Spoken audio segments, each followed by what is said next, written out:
Good evening. Welcome January 12th, Board of Trustees meeting. First, we're going to have a study session, 6 o'clock start. And where you have John Raithel from the Airport Commission and Janelle McNee, who is the manager of the airport. And they have a presentation for us. So if you guys, Janelle, if you'd like to step up and begin anytime. So is this on now, or? It should be. Is the green light on? Now it is. Okay. Well, good evening, everyone. Hi, how are you? Happy New Year. Happy New Year. Happy New Year. Welcome 2026, huh? So I'd like to start off by everybody turning their direction here, and I was hoping that the sunset would, you'd be able to look on it, but just reflect at the beautiful runway lights, the taxiway lights that we have the honor to be at this Township Hall right now, because we are so fortunate to have such a great community assets. I'd like to just bring awareness to that. And with that being said, you know, the United States of America deeded this property on December 3rd of 1970. And since then, it was deeded to us, the municipality of, or the Township of Grosse Ile, to run a municipal airport. And since then, we've had the federal obligation to maintain airport operations since we were deeded this property. So moving forward, I just want everybody to keep that and reflect on that as I continue here. And we want to know, why are we here? And I think that it's pretty straightforward, and it's because of that statement that I just made, that we have a federal obligation to maintain the airport operations as we have done so successfully since 1970. And in order to do that, we have to make sure that we meet the demands of the FAA requirements and generate revenue in order to maintain the operations of the airport. So tonight, we're going to talk about how we can continue to maintain a revenue-generating building in order to maintain those operations here at the airport. And the building we're talking about is across the street in the Commerce Park. It's 27502 Meridian, which was the Navy building number 63. So we continue that tradition and that historical value of keeping the numbers to our building to preserve the history here. And if you look at this photo, you can see here we are at Township Hall. And this is Grow Road. This is Island Paradise. And this building here sits north of that. And over here on the right, I took a couple of pictures just to give you an image of the building that we're talking about. So we're roughly speaking just about 10,000 square foot of this building. And back in 2020, this was the original build out. And so these are the architectural drawings that were drafted. And you can see here that it just demonstrates just 8 of the buildings, and there were 2 additional buildings that came afterwards. And this is one of the architectural drawings of the new proposal that we're, talking about this evening. Nothing's been decided, and, this is up for topic of conversation. So moving forward and thinking about outside the box, like how do we continue to generate revenue in order to maintain our operations? And so the Airport Commerce Park Commission had a dream back in 2014, and they decided to build out the 10 units that we have currently existing now. And they originally had the scope work of only 8 buildings, which ended up to be 10 buildings, and it's been a great success. And these like-kind businessmen really think of being such a successful business plan out of the gate that, and it's been awesome, they wanted to continue it. So if you look at the original build-out history, you can see that, we're looking at a market demand of $150,000 of our current units. So if you look at 5 full years, we're looking at $750,000 that this has generated thus far. And so when we're looking at the financials, and how we're going to finance this. So conversations have been had. We said, let's approach the Township Board of Trustees. We want to, request a loan amount of $350,000. Now, keep in mind, the current rate in the general fund is just roughly just under 4% right now. So taking our loan payment of like $43,000. This building has been so successful. And you're looking at, a cash flow about $97,000 for the current the current existing 10 units that we have, and the additional units would be combined about $133,000.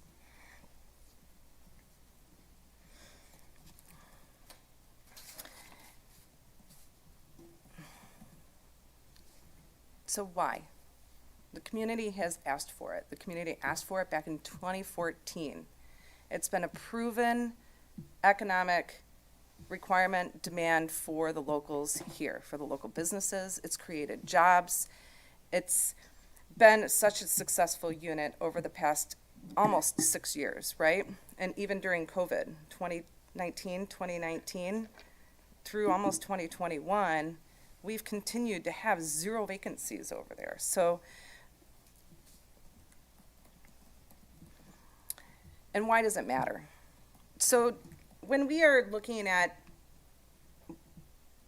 applying for grants in order to get discretionary funding for huge projects like 1735 or any of our taxiways or runways, it's a super highly competitive market out there. And as we talked about during our last, ACIP meeting that I talked to you about a couple months back, and how competitive these grants really are.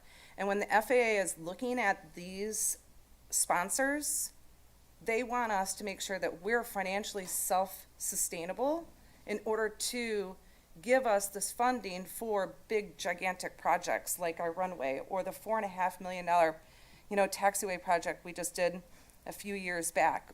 And this upcoming project, that we're looking at almost $10 million, and conversations have started. And why have we been conservative? Why has the Airport Commerce Park been so conservative in looking at their finances? Is because we want to be in a financial position when there's these opportunities in order to make sure that we're compliant to these grant assurances, and there's a lot of them, with limited revenue sources, and we're restricted on how we can collect revenue. It's not just we get to choose how we decide we're going to generate revenue. The FAA guides us on how we can do that, right? And we want to protect the township, and we want to protect this airport. So we've learned to manage our finances very responsibly. And just a couple of things to note, you're looking at, and I know you're going to say, okay, well, you got $1 million in the bank. Well, yeah, we do. You know why we have $1 million in a bank? Is because we are beginning conversations, like currently, right now. We have begun the design process for 1735, which is a huge undertaking. And it's our obligation to maintain our infrastructure here at the airport. So moving forward, it's in the best interest of the airport to continue to generate revenue in order to maintain the operations of the airport. So that's kind of where we're looking at, and just an overall perspective, and I'll open it up for John because I'm sure he has a lot to say also. So just to kind of recap and just kind of basically, communicate what we're looking at here. So we have a building we call Building 63. We have 10 units now. We need 4 more. We have people that are ready to go in. In all the years of this building, we've never had a vacancy. We have people that will go in the same day as somebody exiting.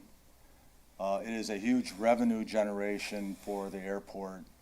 And why that matters is because our biggest expenses are non-revenue generating.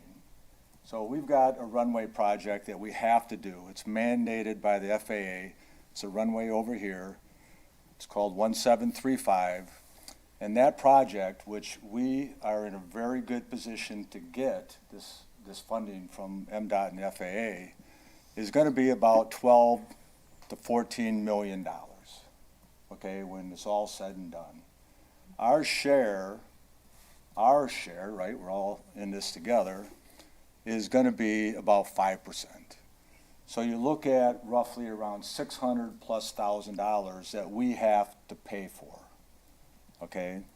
Now, to get that grant money, we have to have the FAA look at us as a community and say, yes, they are caring about their airport, they're nurturing it, it's a financial success. The township is not airport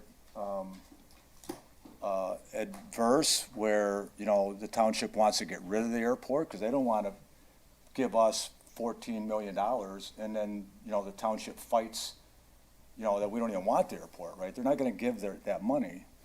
So because we have to come up with that money, we can do it in two ways. We have to do it, right? We're mandated by the very quick claim deed that we signed back in 1970, plus all the other contractual contracts that we signed when we've done all the other $1 million runway projects. So from 1970 till now, we've taken about $70 million worth of money, okay? And that's the only way that you're going to be able to get runways. It's no different for us as it is Metro, right? So the two ways to do it is we pay cash for it internally. The township, where's that? Your coffers, or where? Where is that money? Where's the cash? Or go out and bond it, okay? But we have to do it. So what the Commerce Park Commission has done is we've taken the approach that we want to pay cash for these big projects. That's why we're so revenue focused, so that we can get this money in, so that when these grant opportunities come, we have the cash to do it.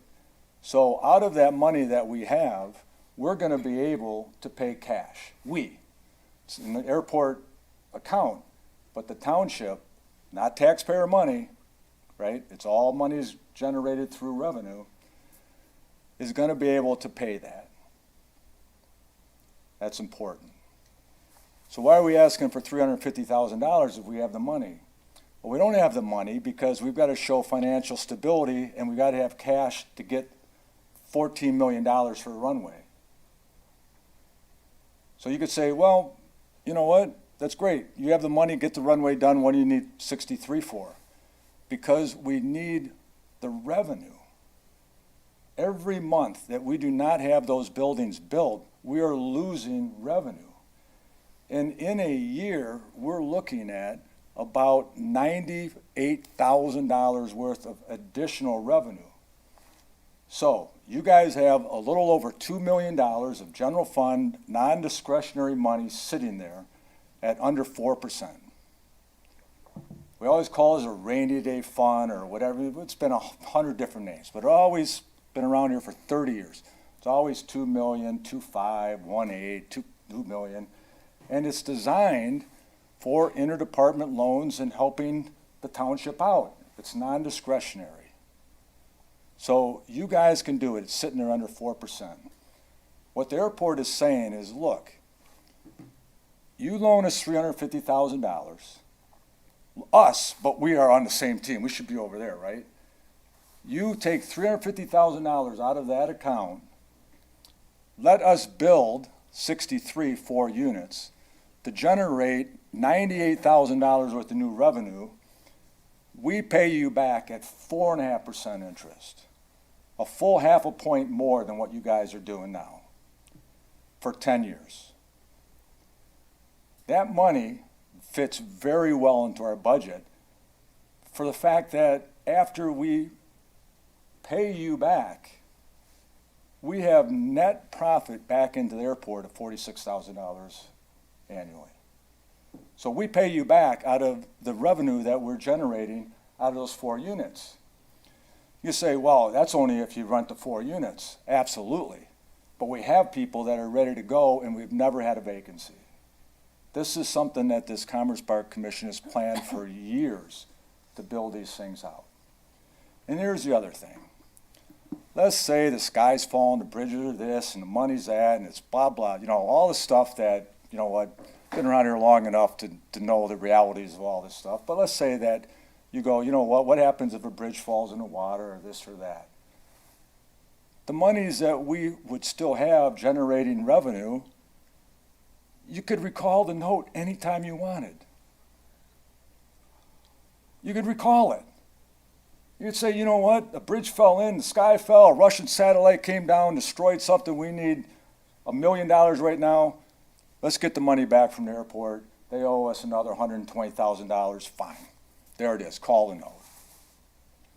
All right? So there is literally zero risk to the township. It's not airport and township. We all signed those agreements.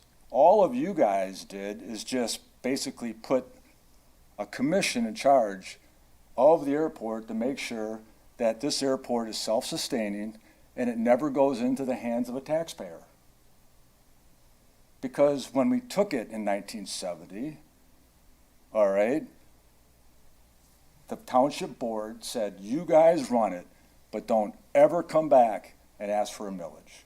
Don't ever come back and expect the taxpayers to fund this airport. And guess what? Since 1970, we never have.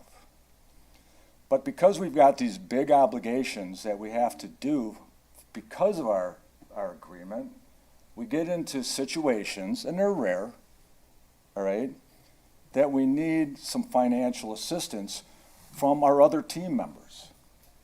And if we can put together this deal very easily, we've done it before. This is nothing new. This is literally nothing new. We've done this in the past. If we could do this, you guys get more points on your money sitting there. You generate more revenue for the airport annually, and you have the ability to recall the note. So that's the bottom line. There's no hocus pocus. There's no rest of the story. It's that simple. So why are we doing it now? Because every flipping week it seems like somebody calls, I need space, I need space, I need space, I need space. And we have no space. It's not like we have any other opportunities to put people. We are at 100% maxed in our buildings. And this 63 is the biggest revenue generating facility that we have, along with Pirates Cove, which, by the way, is the second highest taxpayer on Grosse Ile. So this airport has become a community asset. We have this township hall sitting here. We have festivals here. We have civic, really, activity here. We have things in the hangar. We have memorials for the men and women that served in our military. We have taken this airport from the bottom of the barrel of, if you've been around here long enough to know, back 35 years ago, this place was not a nice place. This building that we're in right now, okay, was condemned.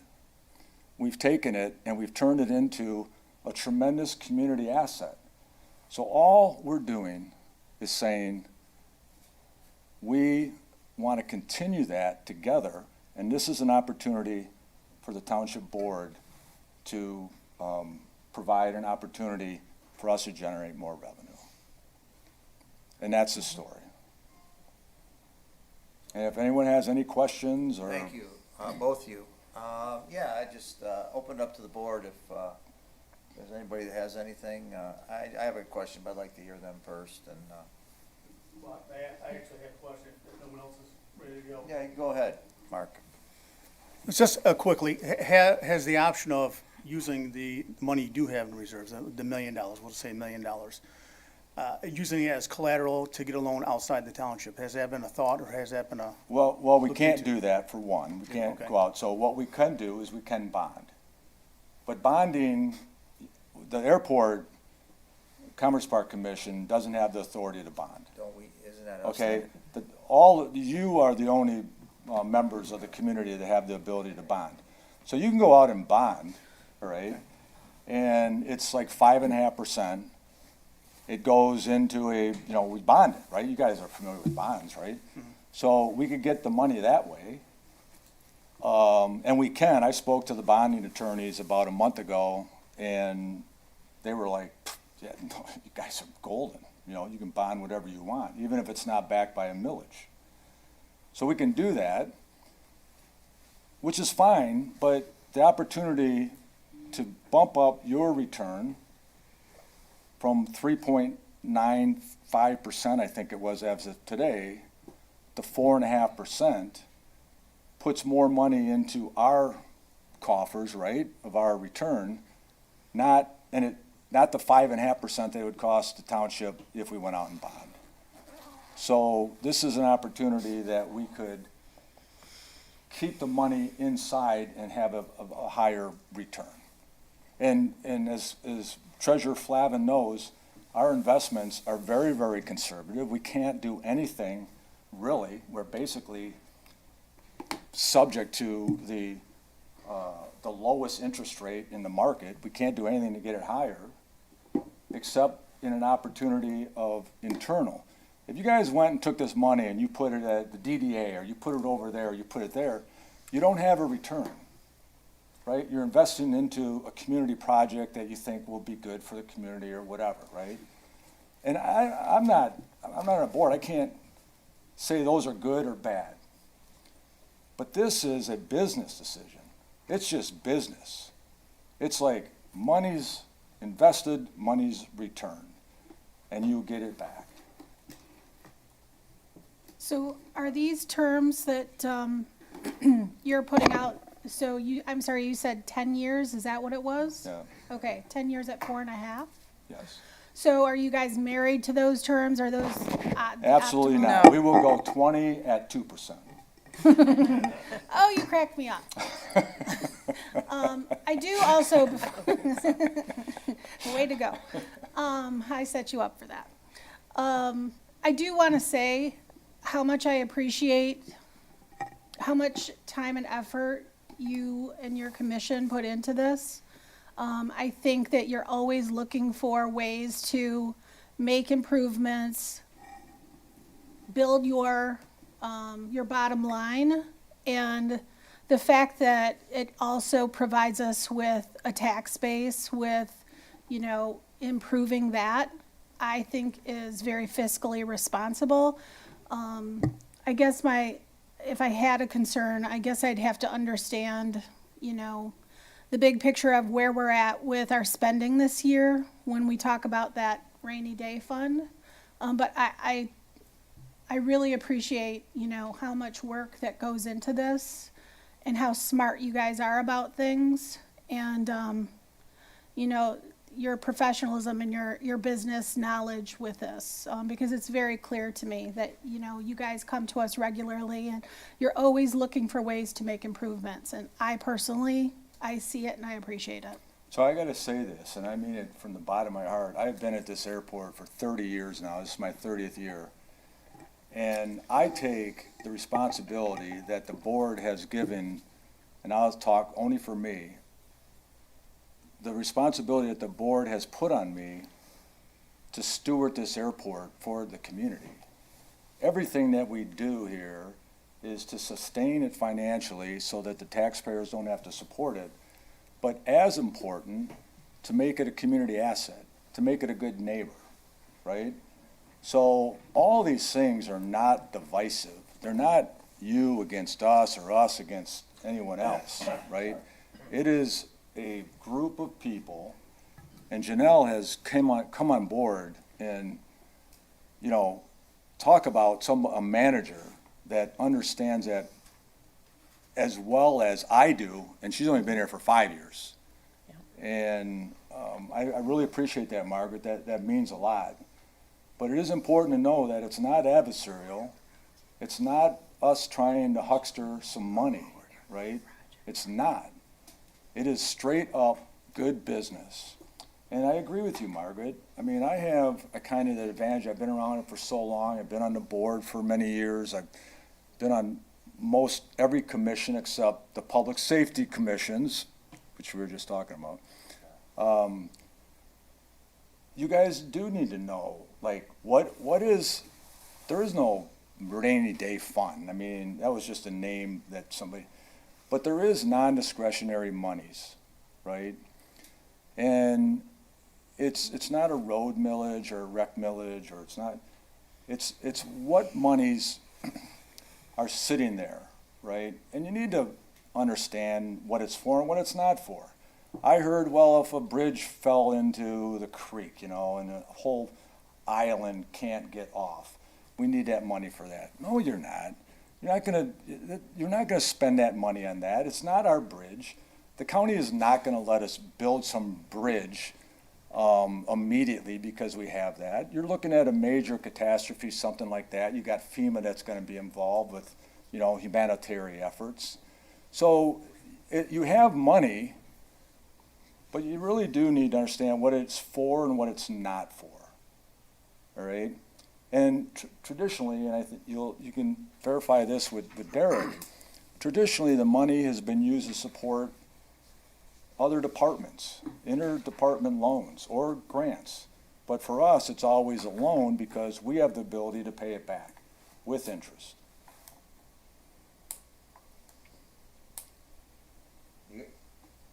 On my left, anybody else? Mickey had something. Okay. Go ahead, Mickey. First of all, go easy on our bridge. Our bridge guy is in the room, so bridge is. I wasn't talking about that bridge. I saw. Just say, Now, he's talking just. about Wayne County. I was talking about Wayne County owned bridges. Because he's I don't know where listening. the creek If is. his bridge falls in the water, he's got a bigger problem. So. Gotcha. Well, the creek, I ain't fixing it. We don't have any creeks. It's not our bridge. That's exactly. There you go, Joey. Hey, so thanks for the explanation. And the $1 million, I agree with not touching that, right? I mean, it's earmarked for a different project. You have that commitment. The other thing is you run like a business, so cash is king, right? You got to be able to do these different projects. So I get not wanting to touch that. If you bond, you're not only going to have the interest payments, but you're also going to have some substantial legal fees, right? To set that up. So I get that. One of the things I'm wondering about is for the length of loan, like I agree you need a loan, but for the length of loan, is there any way you could do it a little bit shorter? Because there's going to be times you want other projects and you want a loan for other things, right? So do you want to tie that up for 10 years? Yeah. So we told you the numbers, right? And if I was negotiating with you on a business deal, I wouldn't have told you my revenue numbers and expenses and, So our numbers are this. We have roughly $98,000 worth of revenue generated.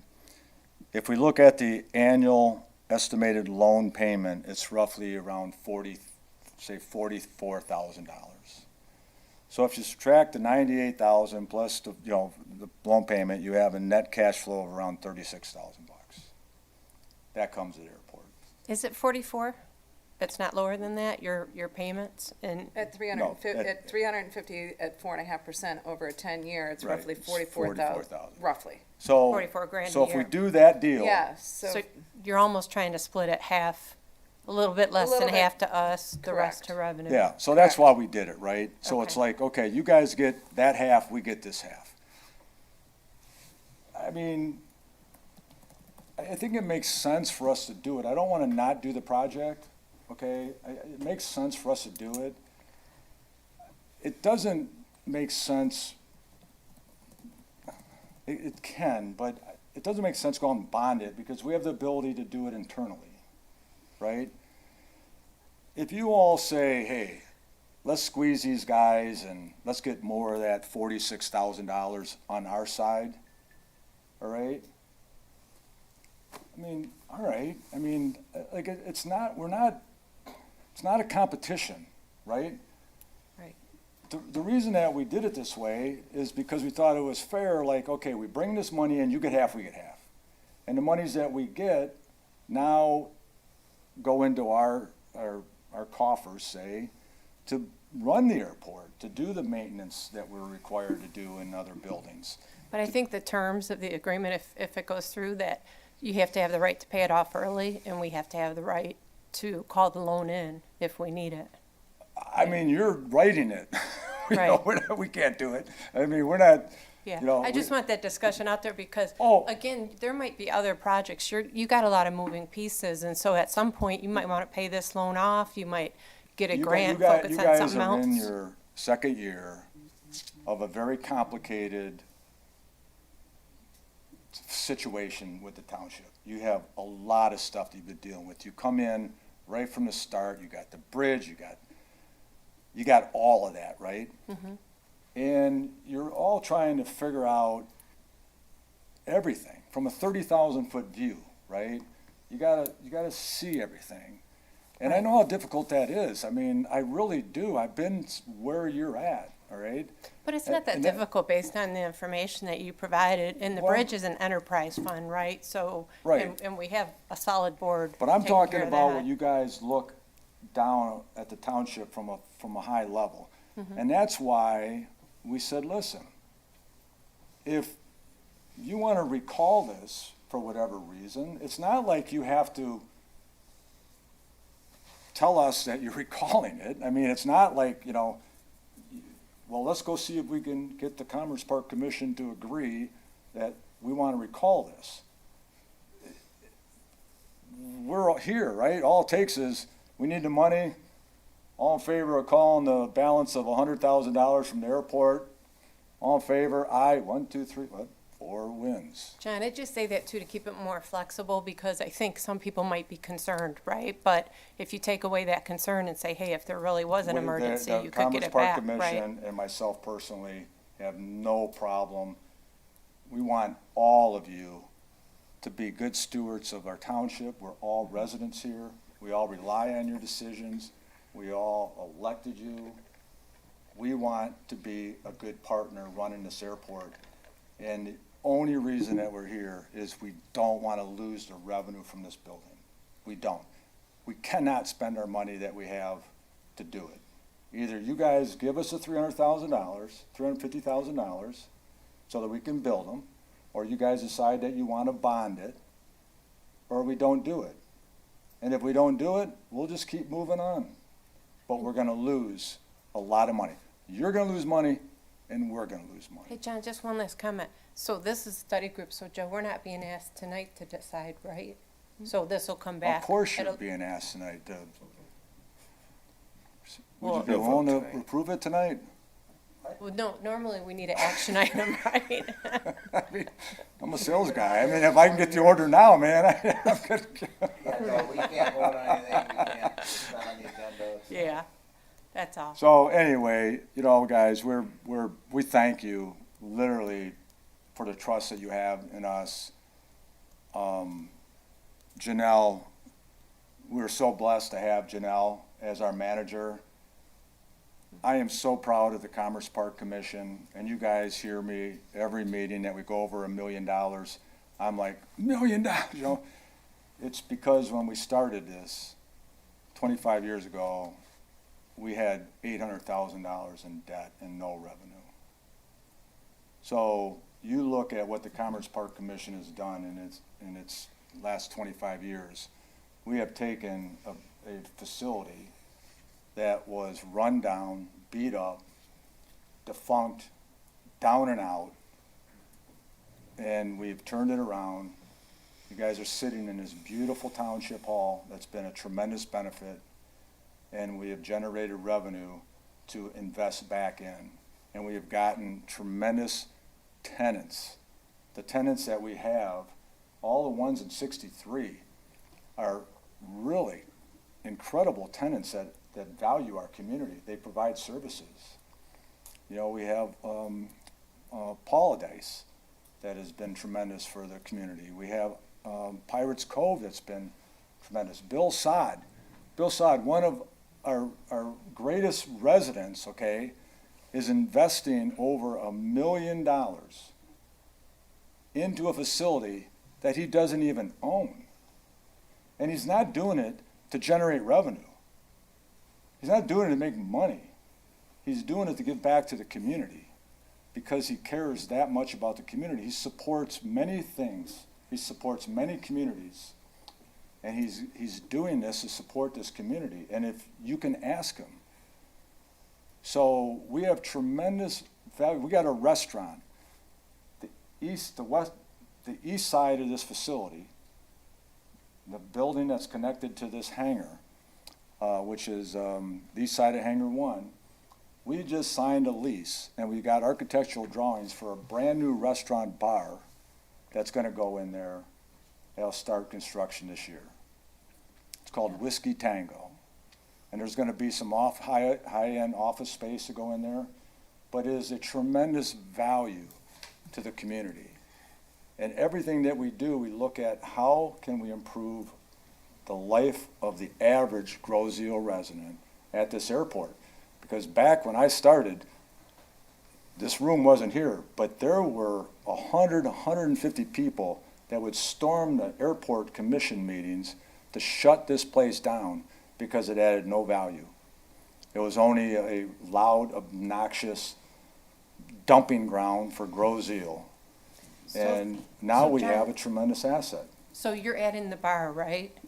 So We're to make- not. We found somebody to do it. So to make our lives better, you're gonna give us alcohol, right? Well, I mean, it depends if you give us $350,000. Yeah. Whether we get top shelf. Well, or maybe the we cheap should give them stuff. 300, we should get them alcohol. Oh, yeah, and then that's they'll a good spend it. It's Oh, backwards. By the way, we got, Brought it. Hey, and you guys are an enterprise fund, right? Yes. They're all in okay. Yeah. Is there anything else, Joe? You said you had a question. Actually, I don't, if you don't mind, can I come back one more? I'm sorry. Yeah. I Not don't wanna I interrupt- mind. I don't want to interrupt you, but. Oh, I not I guess- mind. But I Go, guess I'm yes. going to, yes. No, I was asking if anybody else. And 'cause I forgive me wanted for to not ask. knowing this before I walked in, I apologize. And this was before my time. Some time ago, there was a loan for, it's around 700,000, is that correct, a few years back? 600. 600, okay. Was that, has it been recalled, has that been paid for, or is that still out there, and how many years might be left on that? And I'm It's sorry, I still- don't know this. We have a couple loans out, all right, that have been in our budget that we pay a higher rate than you guys are getting, and we continuously do that. And I think our balance is like, 650. It's over 6, John. It's six. yeah, but that's a couple, that's a couple. The loan was for 700,000. Yeah. Last month I looked, it was a little over 6. But Right now- those are more than one. That's two. Yeah, different, there's two different loans, and we're looking at about $650,000 is left on And one those. of those, Mark, was for, because we didn't have the cash to pay for the last runway project, our big runway 0422, which was 500 or Three. 300,000. We didn't have the cash to do that, so we had to borrow that money, and that really was a catalyst of us saying, we've got to like really be conservative and just pile cash so that we don't ever have to loan money or borrow money for a non-revenue activity. Okay. And I'd like to just kind of make note, just on base of my numbers, and on that, if you're looking at what the cost of the project for the current 10 units that we have was roughly, I don't know, $815,000 total, of which we paid our share, in addition to the $700,000 you gave us to build that out. Our return on our investment for that is about 18% annually. So, I mean, it's a pretty high ROI on these build-outs. And if you're looking at the ROI on, what's projected for the 4 units, we're looking at like 22%.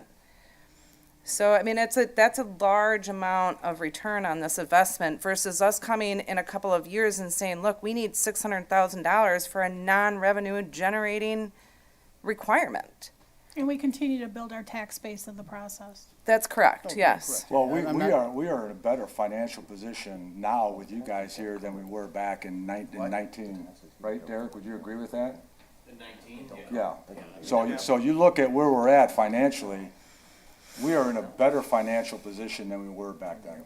No, that's great news, but, so, were those recallable? And again, I mean, I know I can go look this up, I don't know if you know, so those are not recallable? No. Okay. Do you know what the term left is on that? The one that's existing for the runway project, which was $300,000, it's $96,000 is what's existing on that right now, roughly. Right, but how many years Roughly. left? I think that's 2029. 2029. 2029, okay. And the rest of it's the same time frame or No, a little No, longer. longer. longer? Yeah. Okay. But when you look at our budget projections that we have, our pro forms that we have, and every time we do this, we look at realistic revenue. So because we are operating as a government, you know, as you guys, every department has to have a balanced budget, right? So we are, say, I don't want to say for profit, because we need a balanced budget, right? So, but we need to generate revenue. And the way to do that is to honestly predict our revenue, right? And then predict our expenses and then manage our expenses. So at the end of the year, we predict, you guys pass our budget, you guys see our budget. It's a realistic revenue. We need a balanced budget, so if our revenue is projected at $1.5 million, then we have our expenses at $1.5 million. And then we manage the facility, and every month we get financial reports, detailed financial reports of where we're at and where the money's going. And then at the end of the year, we have retained earnings, right? We have more revenue than we had expenses. And that's how we build up our fund balance. Thank you, I appreciate it. So one more thing too, you guys are a brownfield authority, right? Yes, So, okay, so it's kind of like DDA where there's tax capture. yes. So, and I've been trying to educate myself better on both of the situations. So when I say, yes, you're growing our tax base, you're growing it, it's just a little bit slower than it would be if you weren't brownfield. Is that correct, to put it that way? Or would it be the same without that designation? Well, I mean, it's the same, but part of the tax capture goes into To the the brownfield, Right. just like the DDA, so that, you know, the top part, if you're in the downtown development district, a portion of that tax capture goes, and that's how they fund it, right? And I just want to make sure everybody's clear on that, because we are growing a tax base. It's just a little bit different than it would Oh, be. well, not only that, Margaret, but if you look at the brownfield, which, by the way, we were the very first brownfield in the state of Michigan.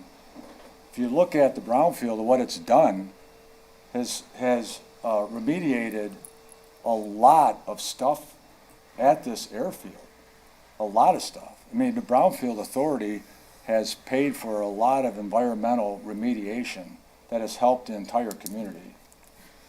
So, you know, the Brownfield Authority is the same members of the Commerce Park Commission. They serve on both. So we're able to integrate our new construction. So like when we did Pirates Cove, we had to remediate the land, right? Nothing was there. So we had the steam tunnels, which had the asbestos on it. So we used brownfield money to go and remediate, Right. you know, all that. It's a win-win It's in a that tremendous, sense. and you know what, the township board, I mean, set all that up, right? Everything that we do at the Commerce Park Commission at the airport is by design by the township board. 100% designed by the township board.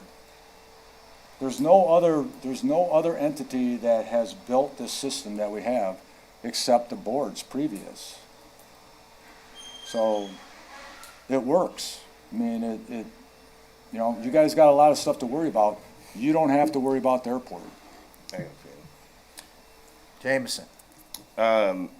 So I definitely appreciate what the airport does and what you guys do. You're one of the very well-run commissions here in Grosse Ile you. Township. In fact, my wife and I got married here at the airport. So, and I'm always for more commerce. I have a slight concern with $1 million of capital outlay being in one department.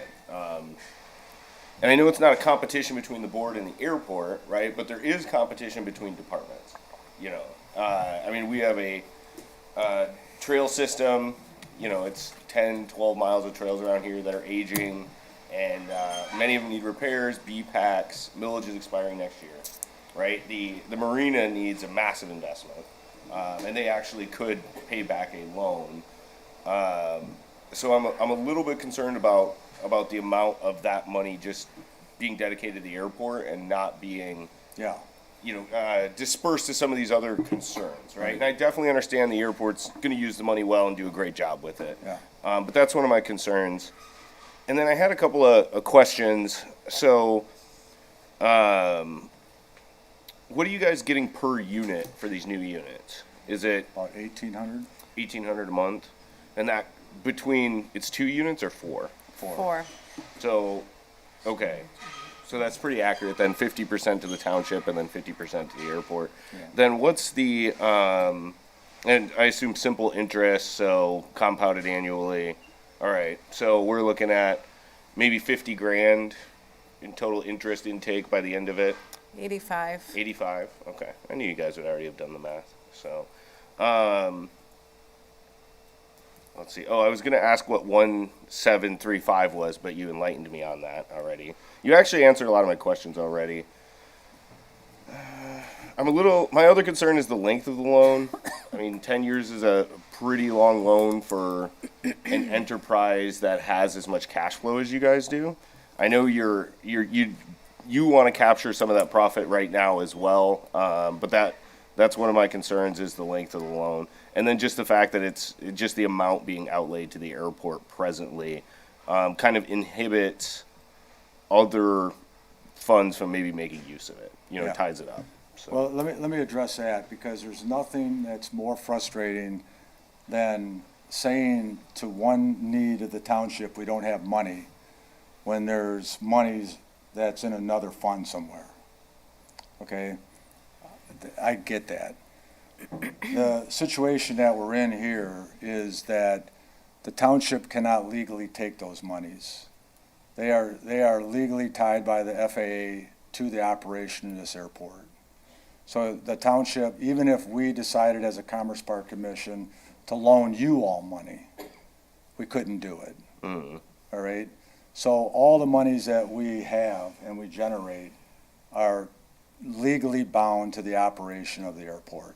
And the reason is because when the federal government loans millions of dollars to an airport, they have to guaranteed and be 100% sure that that airport is going to continue in its existence, that it has the ability to maintain itself as an airport. So they tie that money up, even though we own all this, right? We own every single building, but because we need millions and millions and millions of dollars that we could never afford on our own, the board, every time when we do 1735, and let's say it comes in at $12 million, we got to do engineering. We don't know, but it's going to be like $12 million, whatever. And we get that approval. And I think I showed Kevin you when I took you around this airport before you guys got elected during your campaign. You guys are going to get a contract that thick. And Joe, you got to sign it. All right? Because that ensures that the township is going to adhere to all the requirements. And that's what it's happened on every single grant that we've gotten in every single department, that you guys are tied to something with the grant. Nobody just gives money for nothing. There's got to be some insurances, even if it's like if you get a grant to build a water park, they use the money to build a water park. So that money, whether it's $1 or $1 million, has got to be used exclusively for the operation of the airport. And it's not going to be $1 million. You got to remember, this runway project is going to happen. It's going to happen guaranteed, whether you give us $350 or not. But we're going to not generate any revenue out of the $600,000 expenditure. And there's other things. We got, depending on if you look at our retained earnings throughout the year, I always make a big deal about those months that we haven't paid our big $180,000 or $200,000 insurance or whatever, right? Because I know that it's $1 million now, but next month it's going to be 700 or 750, right? So it goes up and down, but we keep trying, like Margaret said, we keep trying to inch it up so that instead of 600 to $1 million, which it normally goes, 600 to $1 million, but it's not $1 million often. That's why I make such a big deal about it. 600, 9, 7, 9, 7, $1 million. Hey, we want to get that to $1.1 million or $1.2 million. Maybe, because once we do 1735, we have a brand new runway of 0422, which is the direction that the planes are landing on the compass. 1735, we have a brand new runway. We have brand new taxiways. So when you look at, once we do this, then the big grant needs, right? We'll need them again in the future, but our big grant needs are going to be satisfied because we have a wonderful infrastructure of aviation. And then we can start, we don't need that $600,000. We don't want money to sit there. You know, we don't want to just build up cash and not do anything. We have a lot of expenses that we invest back into the airport. John, not to add a twist to this, but I'm asking obviously because I don't know the answer.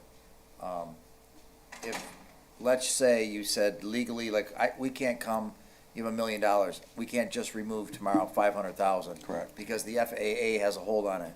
Once we give you a loan, you put it in your account, it becomes your money. No, that's used separately. That's a loan between two departments, and it has nothing to do with the FAA.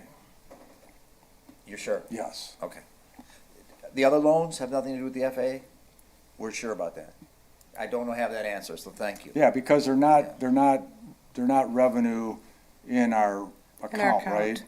But All it is a debt that shows. and you're just putting it in your account, and you're just commingling two different kinds of money. One's a loan, one's. Well, when you give us income. $350,000, we're not putting it into our account. We're giving it to the contractor that's going to build it. Well, not all at once, but, maybe you will. Well, I don't Well- know. I would think that it would probably come directly from the township. And that's, yes. I see what you're saying. Yeah, That eases my mind. and so- that's important, Jameson. Thank you, because I didn't think about that. Thank you. So you don't eases my mind. give us the money to pay. You You have the guys money pay it. and you get the invoices and Kevin pays it. Can we do that, though, with an enterprise And fund? I don't know. I don't know that I don't if have we that can answer, do I'm that. sorry. Yeah. We'll look at that, that's all. That eases What's my that? mind. Yes, you All I can. know We've done it many Right. times. Those loans that you have on us now, Yeah, they're separate. They're not Yes. commingled. no, And if we want to go get 600 grand tomorrow from your account, we could pull it? no. Probably wasn't the terms of that. No, they weren't the particular loan. terms of that. Yeah. The reason for that was, one, So the terms of this one would be different than the Yes. terms of that one? yeah, because we know that you guys want to feel more secure with it. And it's not, it's revenue generating that we're going to make a lot of I revenue understand that. quickly. That Who makes writes sense. our loan agreements, Joe? Who writes our loan agreements when we get them? Well, We'll have legal well, our counsel, attorney right? Yeah, our attorney has to, but the difference is it's not going through our bond guy. Correct. It's Correct. going Yeah. through the attorney. Yeah. But that eases my mind a little bit. That's all I'm telling you. Yeah. So thank you. And, you know, the other, you know, if you guys say we just can't wrap our head around this, we just can't, then bond it for us. Yeah, Okay. we have to do the bonding. You're correct. Yeah, so bond Yeah, it you for can't. us. It's gonna cost us more money, Yeah. okay? But we need, and it takes revenue from us, and it takes revenue from you, but we need these 4 units, guys. We're not, this isn't pie in the sky. We really need, we have non-revenue expenses, and every revenue opportunity that we have available, we need to do. We can't go out and raise rents on people to generate this kind of revenue. Yeah, all right. So, and we can't go out and build a brand-new building for $800 million, okay, to bring in tenants, which is why we built these condo units, because they were plug-and-play, easy, into an existing building, Not a Yeah. lot of infrastructure costs to get them in, and it's a tremendous value to the community because they want it. Alright. And it's great revenue for the airport and the township. And I'll just add, it's already kind of an existing building, so Well, it's an we existing don't have to, building, right. we don't have to go through the FAA in order to get approval in order to do something with the building. Yeah, Right, right. and the other thing too is that when we did this building, we planned for all these units. So 63 runs east and west. We planned to build out the entire 63. But we didn't want to build 18 units at one time, right? Because like, man, we don't know if this is gonna work. So we built 6, and then 4, right? Is that- Eight, and then 8. 2, it doesn't matter. I Oh, mean, okay, we built 8 Yeah. first, and then they went, so we built 2, and they went. So the next phase of this project is these 4. And the because- 4 is the 350? Yeah. Okay. Because we already got the plumbing and, Understand. we got, because we planned on putting that down. Was A that, lot Bill? of the hardware is in place of the infrastructure. Yeah, yeah. Exactly. All right, All right? Can I ask one more question? thank you, almost thank you very much. Go ahead, Mickey. Hey, so this is gonna come back before us, so when it does, it seems like some of the numbers just weren't in the presentation, like maybe we can get almost like an income statement, and then if, say, we give you this loan, all 3 of your loans, how much you'd be paying out each year, what you'd be paying in interest to us. Absolutely. This was only a presentation, right? Yeah. So, I mean, a PowerPoint. So, Janelle can definitely get, Ask. You were? Yeah. a spreadsheet, She didn't Sorry, trust I me. thought you were No, done. you weren't trusting me to ask. I thought you were done. That's okay. I trust you. Go ahead. You done? Yeah, I Oh, just, all right. to have all those numbers there, so we're not trying to Guys. calculate it. Janelle, thank you. John, thank you. Thanks, We're everybody. gonna wrap this up. We're gonna take a 5-minute break and try to start at 7 o'clock, the regular meeting. I appreciate it. Thank you. Thank you, thank you. And thank Janelle you. will be talking. I got a couple things. I didn't want it to go, longer. Very basic. We'll talk, me and you. Oh, okay, On this. all right.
Good evening. Our study session is over. Welcome to the January 12th Board of Trustees meeting. First, we'll do the pledge. I pledge allegiance to the flag of the United States of America and to the republic for which it stands, one nation, under God, indivisible, with liberty and justice for all. Once again, good evening. I'm going to change a couple things around here before we get going. Sean McGranigan is our new Community Development Director. He's going to oversee the DDA, planning and zoning. Sean, why don't you just come on up a second? His first day was today, and I asked if he'd like to come and introduce himself to the board and just tell us a little about yourself and welcome. Thank you, Joe. So yeah, I'm Sean McGranigan. I am originally from upstate New York. I have about 4 years of public sector planning experience. I'm excited to start in Groseal. From my understanding, the previous director made a lot of great progress, and my goal is to keep that momentum going and sort of make Groseal an even better place to live. So thank you guys, and nice to meet you all. Thank you very much. Nice meeting you. It was nice meeting you today, and if you'd like to stay, you're welcome You to don't it. have to. I don't want to do that to you on your first day of work, but it's whatever you wish. Okay? You came all the way from New York and moved to a city near us, and that's a lot. All right, sir, thank you. What I'm going to do, let's do the additions and deletions, and then what we'll do from there is I'm going to have, if it's okay, I'm going to have public comment. It should be very quick. And then you'll do your presentation. You'll have 5-10 minutes or whatever you want to. Okay. Is that okay? Yeah. Are you guys in a hurry? No. Okay, thank you. This way we can move the people in and out. Is there any additions or deletions to this agenda? With none, I need a motion to approve the agenda as presented then. Motion to approve? Second. All right, all in favor, say aye. Aye. All opposed, nay. Motion carried. Approved as presented. Okay, I'm just gonna switch the presentation and the public comment. Brian, you said no, correct? Nothing from you on the email. I know we have one from the audience for public comment. Yes. Is that correct? Let's do that now, John, and John Raithel, Trustee Mills, thank you for these glasses because I need them and I wouldn't be able to see if I didn't have them, so thank you. I'm sorry, I hit the wrong button, John. So, Groseal has recently lost one of our greatest citizens, Pam Frucci. And I wanted to just say a couple things and present something about Pam. So I'm going to just quickly read, and I have a copy of some of her accomplishments over the years, but just some highlights. Editor and publisher of the Frugal Beagle. She managed, I don't know how she found time to do this, but the Southern Great Lakes Symphony. She was the first elected trustee female in history in 1980. She served on the board from 80 to 84, 88 to 92, 96 to 2000, 84 to 88. Served as trustee again in 2008 to 2012. She served a total of 20 years behind this desk of where you're at. She co-founded the Groseal Camera. She founded the Island Beautification Committee. She's a co-chair for the Groseal United for Drug-Free Youth. Producer and hosted a local cable show called The Island Eye. Also, 3 other cable shows, Read Me, Love and Marriage, Square Angles. She's a member of the Groseal Historical Society 2005, joined Kiwanis Club in 2007. Her environmental accomplishments are too vast for me to go over right now, but I'll tell you that they're vast. We get on average of about 3,500 votes during a primary presidential election on this island. It was brought to my attention that Pam Frucci, when her death was announced, had 1,000 comments and likes and loves from this community. Okay? It's an incredible amount of love and support that she has gotten. And I just want to read a couple of these. A true Groseal Institute icon, trailblazer. Who remembers Mrs. Frucci teaching us living in Groseal, Michigan? Love it in Groseal, Michigan. That's a song that she taught the kids. She rolled up her sleeves to help and make her corner of our island so much better. Sorry for the loss of Pam. She was a fixture. Pam Frucci was an icon. Icon. Icon. Truly inspired many islanders in her footsteps to love the island. She took pride in its beauty by keeping it clean. She rolled up her sleeves to do that. I enjoyed her articles in the Groseal paper very much. She wrote regularly about Groseal in the paper. I know I learned so many lessons about being a good steward of our earth. Thank you, Mrs. Frucci. Pam Frucci was an island icon. I sang with her and saw her as a fixture of culture on our island. Pam Frucci was an island treasure. Icon, icon. Touched so many lives and made our community a much better place. She is a growing example of all of us and how to serve and live in our community. How else do you honor such a lady that lived a life so well? Well, I can tell you that there is going to be a lot of trees planted for Pam Frucci. There's going to be rocks that have a plaque on them that's going to honor Pam Frucci. But in my mind, and I have been around here, as you know, for 30 years, and this building that we're in right now means more to me than anything else in this township. I have dedicated many years of my life of lobbying and figuring out how to get Township Hall here. So how do we do it?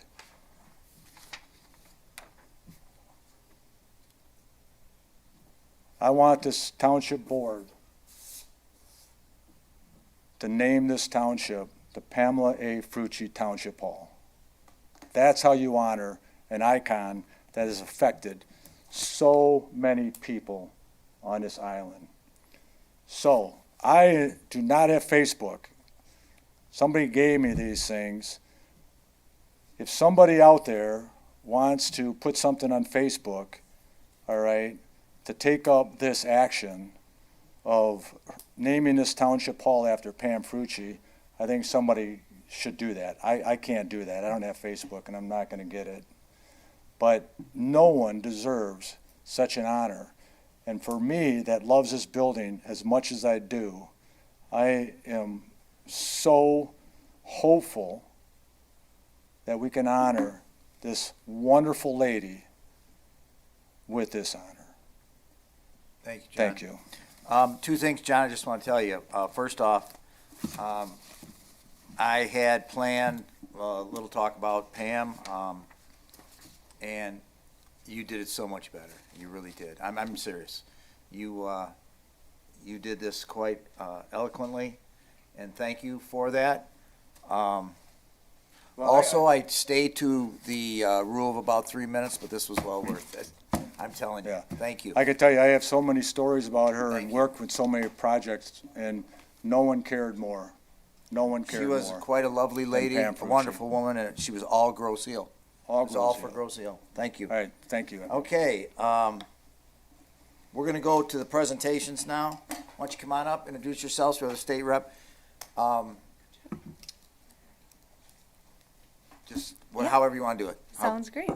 Well, thank you very much, Supervisor Porcelli and members of the council, for taking a little bit of extra time tonight for me to give an update. It's really important for me to give these updates, and it's also really important to me that I hear from you and hear what the needs of our community are. But I hope everyone had a Merry Christmas and a Happy New Year. I thought I would begin with a brief budget update, but if anyone wants me to go into any additional detail, I'm more than happy to do so. This past fall, we passed a budget that included no tax on tips, overtime, or Social Security. And this was a budget that I am sure many of you are aware was a difficult one to get passed given that we have divided government. But we got it done, and the budget included a lot of wins for our district and our community. And so I was very happy with that. But that particular point will alleviate any confusion as it mirrors what the policy that we're seeing on the federal level, and it will also keep money in the pockets of those who are working hard to earn it. This budget also restores school safety and mental health funding that was cut in the previous budget. It includes $10 million for the West Road Bridge in Trenton, which I know I'm talking to a group of islanders, but I know that we all drive across that bridge. And it also included $5 million for the DCTC Skilled Trade Center, which serves, I believe, 9 different downriver communities, including Groseal. So that will be a great asset to our Groseal students in helping them explore new career paths and provide them with additional opportunity. We were able to get a lot of these things done. Oh, and let me mention so we will be starting to, I feel like it's crazy because we just passed this budget, but we're already beginning on the next budget. And so I'll start putting in my requests. And so my family has lived here for over a decade. I'm a Groseal grad. I understand how important our Groseal bridges are. And so I'll continue to advocate for those and work really hard to get that in the next budget. Outside of the bridges, if there are any projects that you believe deserve or are in need of state funding, please let me know as I'm trying to get those requests in by the end of, well, not quite the end of the month, but in the next month or so. And there is a new process that they have to go through, which we passed through the House and actually was able to get signed by the governor, which includes earmark transparency. So all of the budget requests have to have a legislator's name attached to it to prevent just projects that should not be in there from getting in there. And so that is really important, as well as a 45-day buffer so that the public can actually see what we're requesting instead of just putting out the request and it slipping in the budget within a day. Now we actually have time for the public to take a look at what we're requesting. So we are trying to get our requests in sooner than we typically do. But we were able to get a lot of the projects in this budget, the $15 million for this district, because we did work very hard to cut some wasteful spending, spending that maybe is just not getting us the best use of our tax dollars. And so one of those things was eliminating thousands of ghost employees. And so what I mean by this is there are a lot of positions that have been government positions within state departments that have been vacant for years, yet the department continues to collect our tax dollars for those positions, and it's very difficult to tell how they're being spent. And so that was something that we were able to do to reallocate dollars to something that will get you a better value for your tax dollar. And so the House continued these efforts of cutting waste, fraud, and abuse with an appropriations vote that disapproved of work projects from a previous budget, which is something that I actually have come out in opposition to, mostly because it's important that we're getting, value for our tax dollars and cutting wasteful spending, but I think there is a more thoughtful process and way in which we can do this. And unfortunately, the good was wiped away with the bad, and that included the DCC, which some of you may be familiar with, and a 911 dispatch center. And so this is something I'm working very hard to restore in a supplemental, and I've been working with our House leadership on doing that, and they've communicated with me and expressed that all of these good and necessary projects will be restored in a supplemental. So I'm in Lansing advocating for that so we can get that restored. We're also working on a red tape reduction package. And so whether it's permitting, licensing, fees, Michigan has a lot of burdensome regulations that just get in the way of people trying to live here. And it also does not attract new people to our state. And so we're working on that. My bill in this package has to do with continuing education requirements and some more flexibility where that's concerned. I'm also working on the Interstate Medical Licensure Compact, which Michigan is a state that doesn't have too much reciprocity in a lot of our areas and industries, meaning what this bill does is it will allow a qualified and licensed physician to practice across state lines so we can improve access to quality care in our communities. And so this is something that I'm personally working on with physicians, but it's something we need to do in a lot of other fields to attract talent to our state. But yeah, I will wrap it up there. If anyone has any questions, I'm happy to take them. And then I also, with me today, I have Phil Peters. here, and he does a good job at attending things that I'm unable to make when I'm working in Lansing. And so definitely make sure to say hello to Phil. I'm sure he'll hand out one of his business cards, and he's a great contact to my office. But you can also always reach out to me as well. I put all of my business cards at your desk before we began today. So anyway, I'm happy to take any questions or discuss Riley, anything thank further. you. Is there anything? I just have a quick one. So, one of the things I think that was done right over the past 4 years was the school lunch program. I'm pretty conservative, but I think if there's anything Michiganders can probably agree on paying for is feeding our children. So, and for a lot of kids, that might be the only decent meal they get a day, right? It's probably not something that affects gross yield too much, but so I think that was a good program to retain. And then I don't know what the state's doing for any kind of like, this is always a sensitive topic, preventing like school shootings and things like that, right? I think there should be some kind of state level funding or program that supports that, especially given all the stuff that's happened here in Michigan over the past couple of years. So, and I'm not saying you don't have to comment on that right now. I'm just letting you know as one of your constituents, since I have you for a moment. So. No, I really appreciate you sharing that. The school lunches were included in this budget. And then also, I agree there's even more that we can do to improve school safety than what we've already done.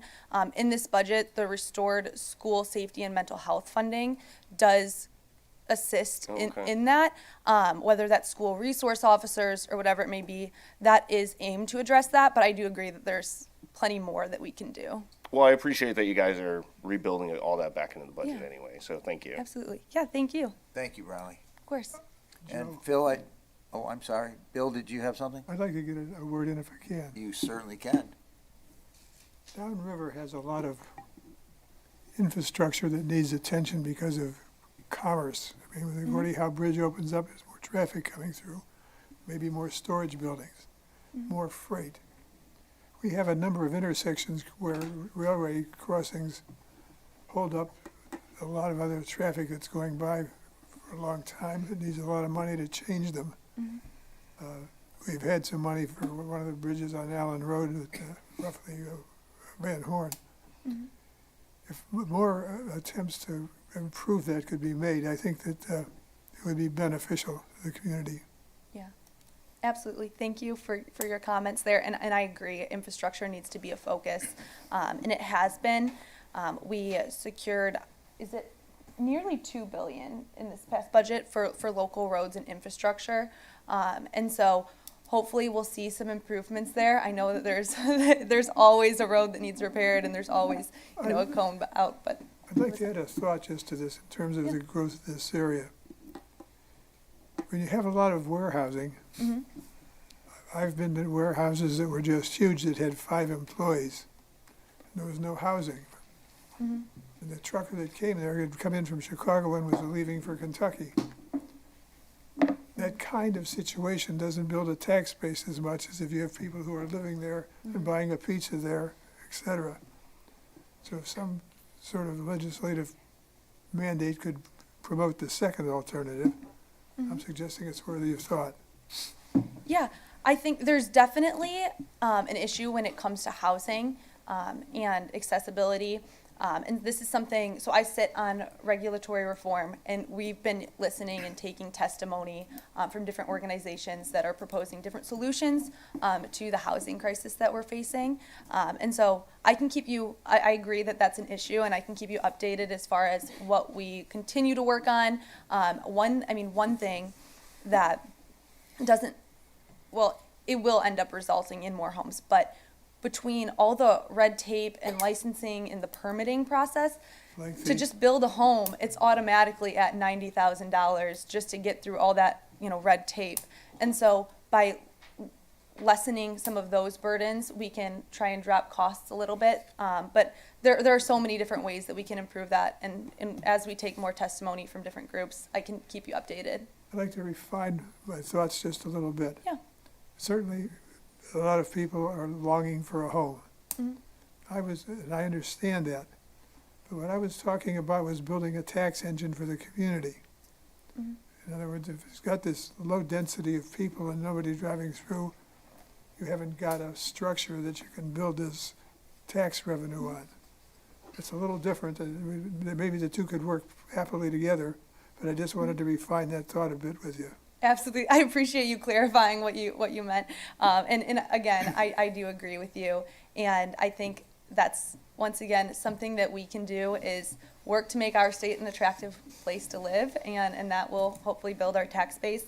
But any suggestions that you may have to get there, I welcome, and we'll definitely. Well, thanks for letting me spend my nickel with you. Oh, of course, of course. If I may, Yeah. I would say I can't even sleep at night with what's going on with ICE. First time in my life, I don't feel safe in my own country. So I couldn't sit here and not say that, especially with the death of that young woman who was just pulling away.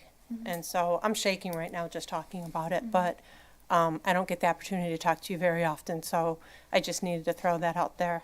Yeah, absolutely. Thank you for sharing that with me. And a loss of life is always tragic. And you have my office contact information, so Well, please. Murder, right? It was murder. Well, Right. let's, So- let's, So please don't Yeah, we hesitate gotta- to reach out Can we to bring my it back, office. please? let's do something here. On my left side, Yes, sir, I got a question. First of all, thank you for taking the time to come to our meeting. We certainly appreciate the update. I do have a quick question. If you know the answer, great. If you don't, you don't. Regarding the process when you uncover the ghost employees, I know the state of Michigan has a lot to deal with.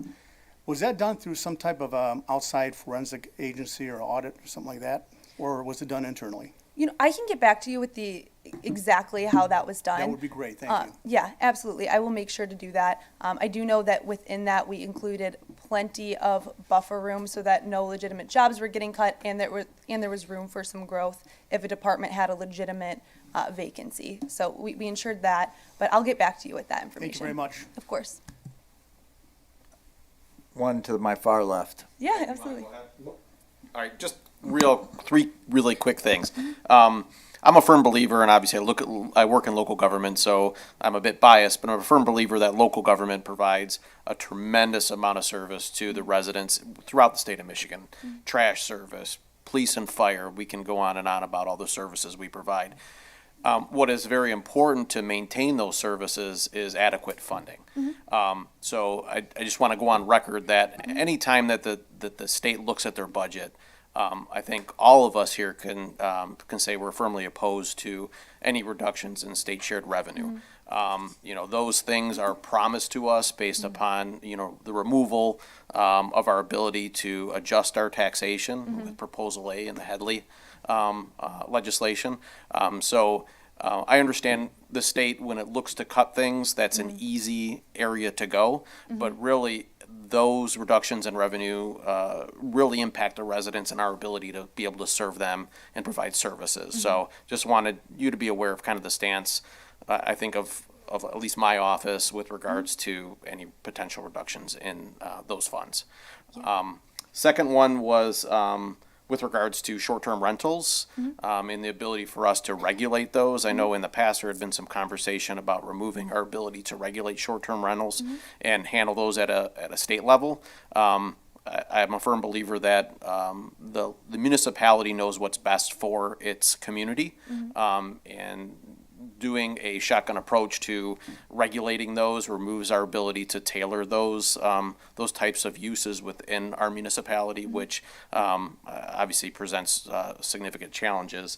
And then last, if you could put it on your radar, I know there have been some talk about reimbursement for veterans exemptions. The state has allocated that provision to veterans, and we fully support that. It's just we're seeing significant reductions in our revenue, tax revenue, by something that the state has provided.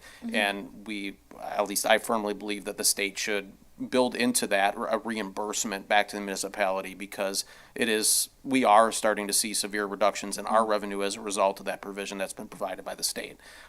So I try to make it as short as I could, but those are the three items that I think that are on my radar anyways. Yeah, absolutely. I really do appreciate your feedback on all that, and I'll keep all of those things in mind in Lansing. And as far as the revenue sharing and whatnot, I know you're far from the only township who has that concern and is experiencing that. And so that is definitely something that we can work to improve on. Thank you. Yeah, of course. Thank you. Kevin, you had something, I think. Thank you very much for coming in person tonight, and I appreciate your the communications that I regularly see through a variety of different manners. So thank you for doing that. Of course, thank you. Derek hit on we did have it was a hit on our revenue sharing last year. Probably we'll see that, I hope we don't see it as much this year. The other thing is, a couple years ago, there was a program that the state put together to help communities with their retirement plans and the underfunded plans. I think that many communities, there are exceptions that are fully funded, but many communities are struggling with that. And I know that Grozil is going to hit a point where it's a major hit to the community. We'll have to make cuts. So I'm hoping that if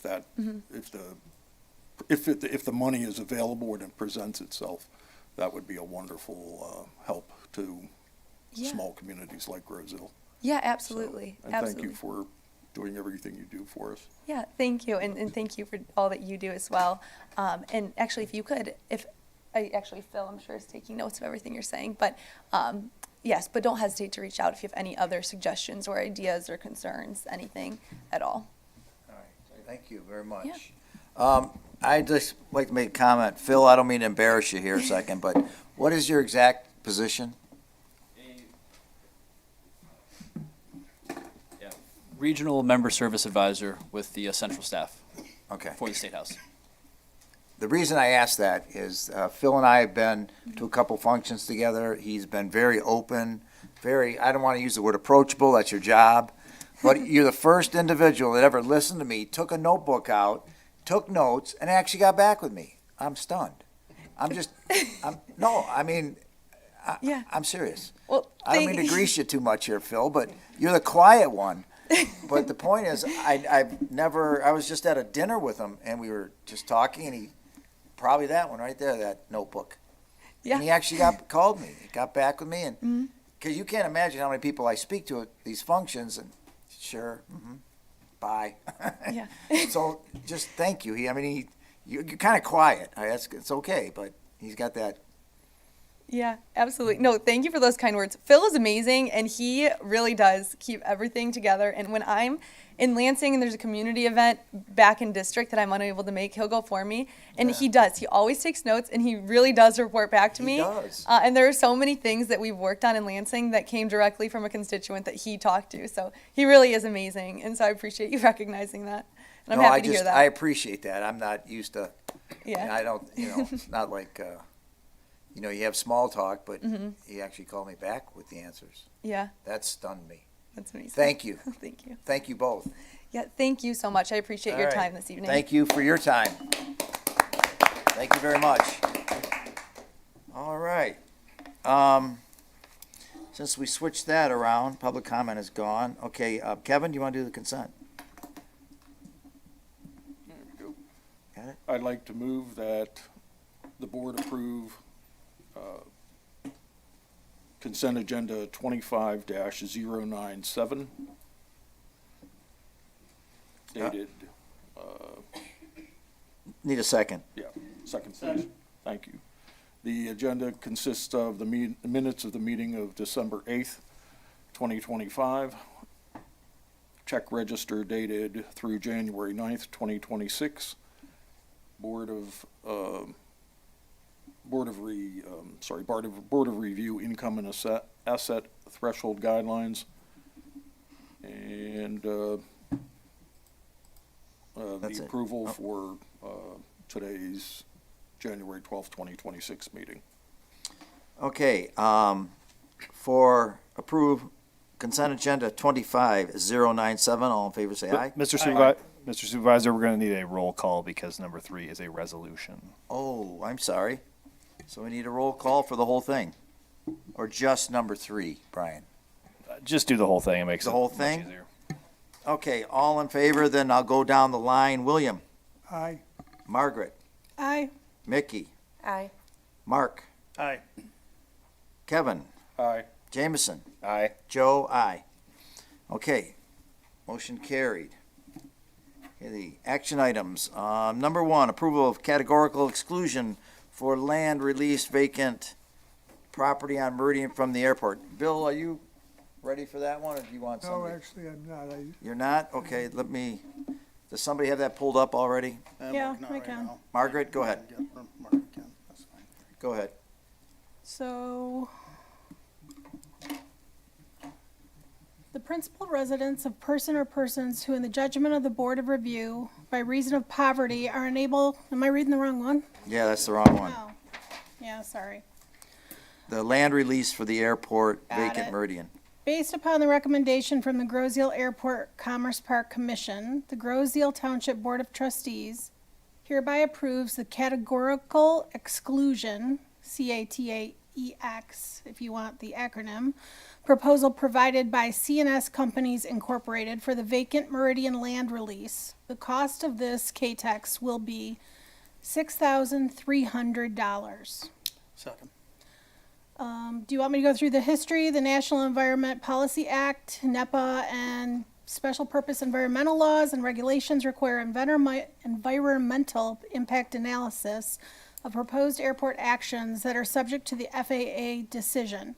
A KTEX will support the release of excess non-aeronautical land owned by the Township of Groseal and Groseal Airport in accordance with NEPA, or NEPA, whatever. See attached KTEX proposal, so we had that to go through.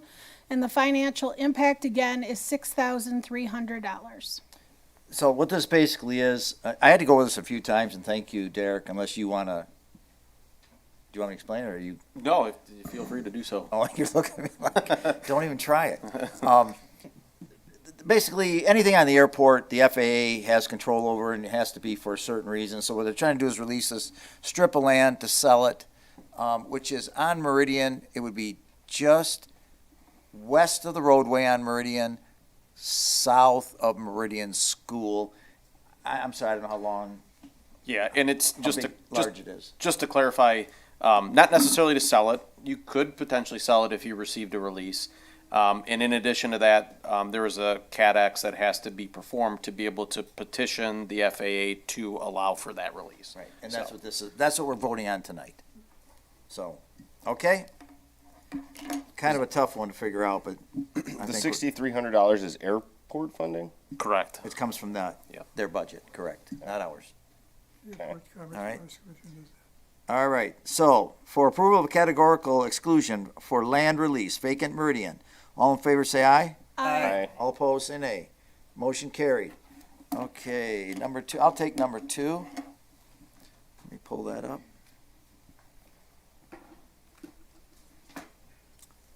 The Groseal Township Board approves to hire Maureen Farrell to the position of Toll Bridge Operations Manager based upon the terms and conditions listed in the attached employment document. Second? Thank you. As previously discussed, the remainder of staffing at the bridge is employed by the Wallman Unlimited Group, and that's the ones that we voted on previous. And this is what we discussed too, that we wanted to keep our operations manager within Groseal Township and make an employee of Groseal Township. Now, if you pull up the Toll Bridge Operations Manager offer letter, just so you know, the wage is $80,500 a year, which we looked at. Do you want to? Go ahead. No, go ahead. You go ahead. We took a look at base wage, we looked at overtime worked, we also looked at previous compensation. Under the same responsibility she had with the Groseal Toll Bridge Company, she made actually a significantly more than what we're being offered. But there are some modifications in some of the benefits that make up some of that difference. Between the township and the employee, this was determined to be a fair wage. Thank you, Derek. And once again, obviously our bridge, we want our operations manager there working with the Wellman Group and the staffing company there. But we wanted to keep her as a Groseal employee, as the best interests of the township. We have a bridge commissioner in the back. We talked about it there. We obviously thought it was in the best interest to have somebody in that position for Groseal. It's a non-union position, and we went from there. So That's the explanation. Is there any questions or concerns, comments, anything from the board? I do have one question. Yes, sir. So I guess the only question would be, I was hoping Teresa was gonna be here, to help with this, but I'm sure you can, Derek, as well. I guess the only real question I have is, how did we come up with this starting salary? The starting salary at 80,500? Correct. Okay. So we looked, in this position, she'll be a salaried employee, okay? Right now, she's an hourly employee. So we took a look at her compensation, her base salary or base wage compensation, and we looked at her overtime that she was being compensated during the time that she was employed by the township.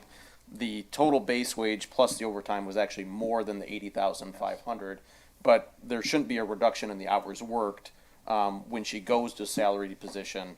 So we wanted to be fair about what that compensation was, being that the hours didn't change when you factor in the overtime and whatnot. In addition, we looked at what her wage was when she worked for the toll bridge company, and it was actually more than this as well. So, and the job responsibilities are the same. So those things were the considerations we put into, what that base wage was gonna end up being. Does that make sense? No, it does. And Okay. I was just curious how we come up with that, because I know we can't do like other positions we've done around here. We can't do comparisons. There's not too many bridge managers out there in this area, so. Correct. Thank you. I appreciate the explanation and clarification. Thank You're you. welcome. All right, Mark. Any others? I do have a question Go ahead. on, so she's coming in as she has the new benefit package for new hires.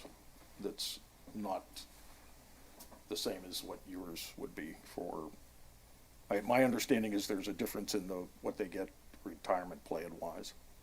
Yes, but those changes occurred some time ago. So she comes in under the new plan, but the new plan's been out for quite some time. Okay. Okay. The other question I had is, my understanding is the salary administration benefit, is it Raymond?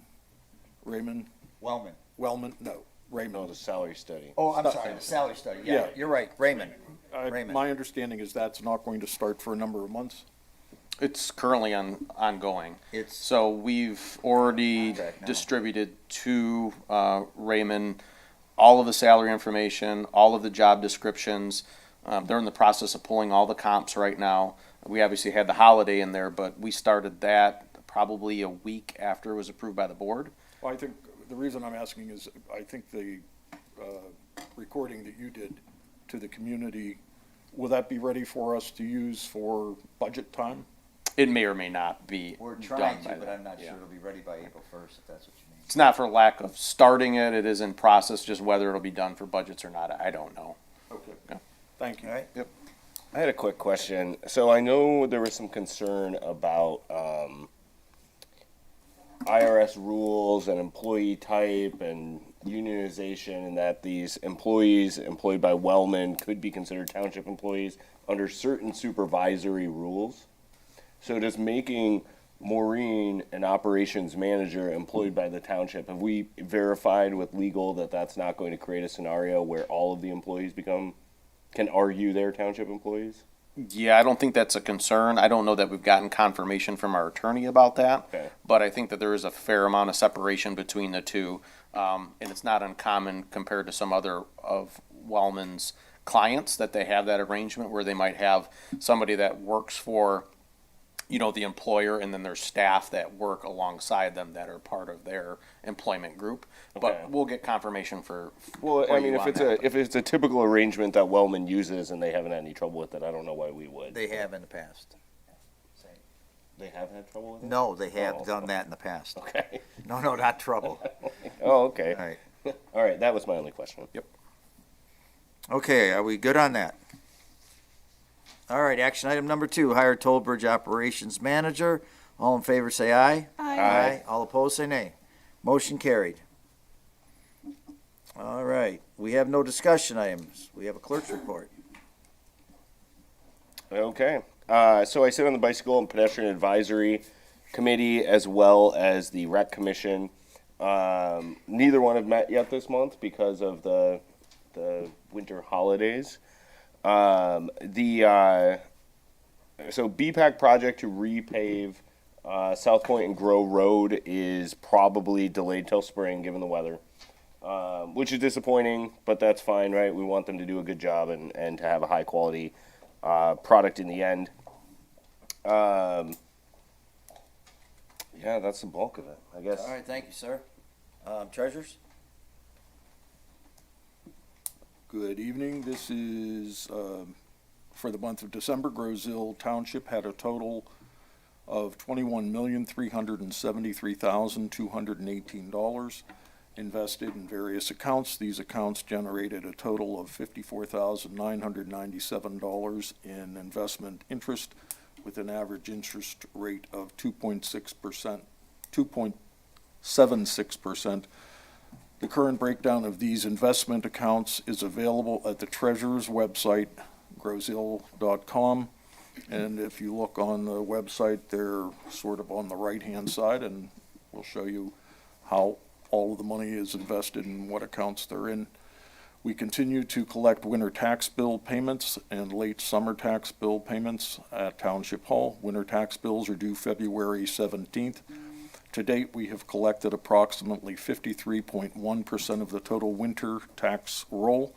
Distributions of these tax collections have been sent in a timely fashion to Wayne County and the Grosville School District. Winter tax deferments are still available. Eligible residents can apply for an extension of the winter tax due date of February 17th, 2026 to April 30th, 2026. Forms are available online at grosville.com until February 17th, 2026. And finally, 2026 pet licenses are available at the Treasurer's office. The fee is $6 until January 31st. And increases to $12 February 1st. Be sure to bring a current rabies vaccination certificate for your pet when purchasing your license, and thank you for paying your taxes. All right, thank you, sir. All right, trustees report. Mark, you're first. So the zoning board will be having a meeting on January 27th, and our starting time is 7 p.m. For those who don't remember, we did change our time last year.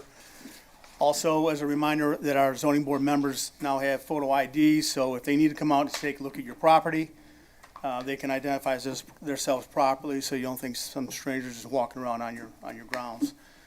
I've been going over some emails. I received some emails last year about certain ordinances. One in particular that stands out was fencing, and one was about privacy fences, and how our particular ordinance requires you to come 6 feet off of your property, so where those types of fences are allowed, in order to put one up. We're gonna start looking into that with the new DDA director and community development director. And I would like to also get with Brian Borden and see if we can come up with a resolution to change that, so we can start putting fences up if we choose to do so at our homes and our properties. And there's other pressing issues or ordinances that folks out here have a concern about. Please feel free to email me. I have no problem going through that and discussing those particular issues with our community development director and our city planner. And that's all I have for tonight. Thank you. All right, sir, thank you. Margaret? Just two topics. Communications, for anyone that has not seen, our January newsletter came out last week. We had a lot of good information in it, a lot of good tax information in it. So if anybody's curious about how your taxes are figured out, one of our assessors, our Margie Gape, put something together, and we appreciate that. I think it's a good piece of information for our residents. Also attached in that, and I think it came out on social media also, so it's a quick way to get to it, but there's a survey, a communication survey. Shouldn't take you long, 10 minutes max. I don't even think 10. But if you'd like to fill that out, that's a big help for us, and we'd appreciate it.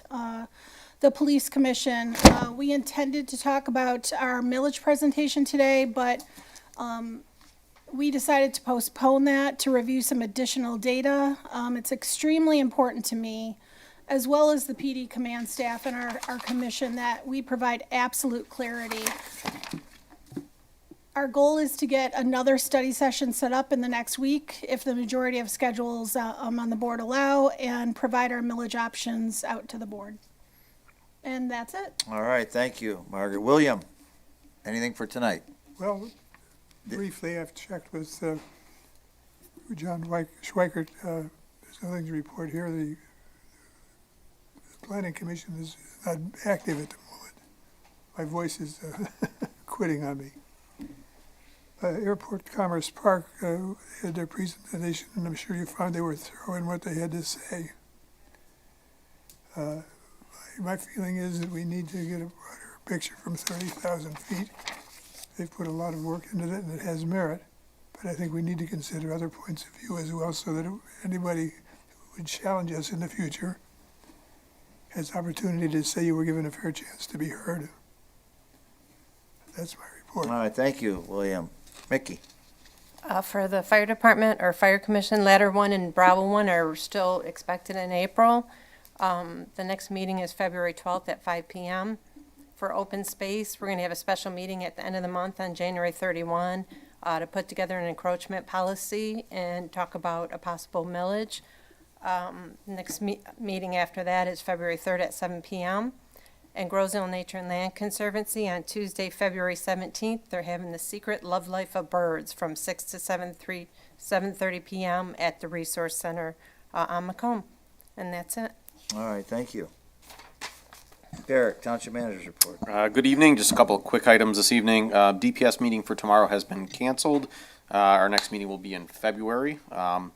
The toll bridge meeting, monthly toll bridge meeting, will be next Wednesday for those that are interested in attending. The logo competition concludes, I believe it's on the 15th. So if there are any residents that still have interest in submitting for that, feel free to put forth your design. I think we were looking at them today. We have about 24 different logos for consideration. So we'll be looking at those with the Toll Bridge Commission at their next meeting. Regarding the Macomb Street lot, if you recall, we received a grant for the environmental assessment on that property. That was cleared just before the holiday. So we're in the process of putting together the closing documents for that property. So Kristen's been working on that. The supervisor had introduced Sean today.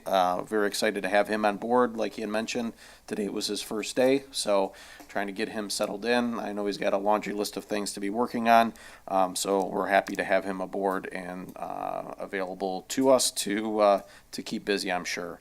And then last, we received a notice from POAM with regards to a request for negotiations. The first step in that is to provide some information to them, our audit reports and our liabilities associated with our pension. So we'll be doing that through the finance department. I did have an opportunity to speak briefly with the supervisor. Different boards have handled things in different ways, but I believe the intent is to sit down with the board to talk about priorities of the board with regards to the contract. We'll get out to you a copy of the contract so you can review that, and then we'll set up a day and time to do that here in the near future. Our labor attorney has been notified of the request to negotiate, so Brandon will be engaged from that standpoint. But just wanted to make you aware that along with all the other things that we're working on, that will be one of the things that we'll be asking for your input on. So we'll set up a time to talk about that at a later date. That concludes my report for this evening. Thank you. Thank you, Derek. Good evening once again. I just want to go over a couple things here.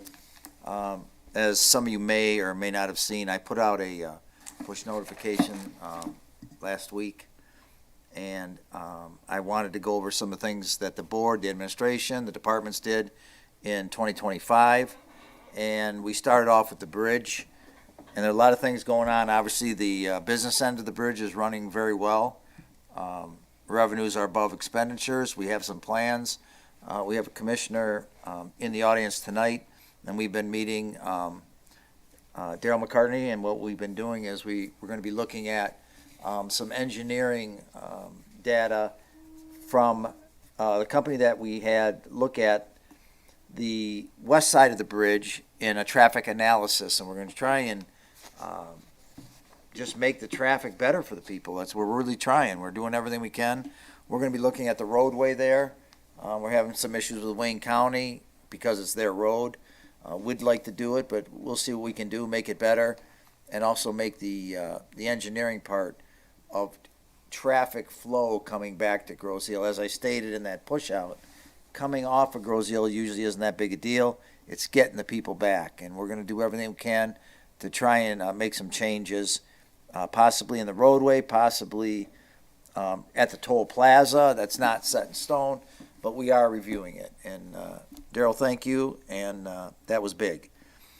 I also went over the roads. We did asphalt in 2025. We'll be doing a lot of concrete and also some asphalt in 26. And once again, I spoke to the chairman of the DPS, and you're not going to get an exact list yet of the roads we'll be doing because we want to see what the salt and what the winter has, breaking down some of the cement or concrete roadway, if you will. So we'll be looking at that again. Also, I went over the DPS is obviously the wastewater treatment plant. It's a very expensive enterprise system to run. And just off the top of my head, I know we put in like $1.7 million of sewer projects. We had, is it 8 million of capital improvements? It was $8 million of just capital improvements for that plant. I mean, it's very expensive to run. It's doing very well. Once again, the management and Derek overseeing that project. He is the DPS director. He is basically the DPW director and the township manager. I mean, he looks at everything. He's over all that. So that area is doing well too. But once again, it is very expensive to run. And how do we make water? I'm sorry. How do we make our money? We have to sell water. So I mean that's the only thing. That's our only revenue. And I mean, there are obviously some millages for some different things that have been on in the past, but that is our way to do it, and we're looking into that also. But Derek, thank you. I know you oversee a couple different departments, and you actually Sean now is with us. He was overseeing the community development department and everything else that went with it. Now Sean is here again. Congratulations, and we look forward to working with you. I kind of surprised you today. Sorry, I wanted to ask who's in charge of this place when I went down there. No, he was good. He was real good. So thank you very much. That's all for me. I don't want to get into too much more, but if you get a chance, you can look at that push out if you haven't. It'll go over some of the things we did in 2025. It's probably about a 4-minute video only, and it's probably all you can stomach of me, but that should do it. So that's my make sure I completed everything that I wanted to get out tonight. Okay, that's it for tonight. And now we still have anybody from the audience. Is there any public comment from the audience? Anything? Everybody good? All right. And nothing else came in. All right. Then I need a motion to adjourn. Motion? Margaret, motion. Bill, second. Yes, that's okay. Yep. All in favor, say aye. Aye. All opposed? Meeting over at 7:58.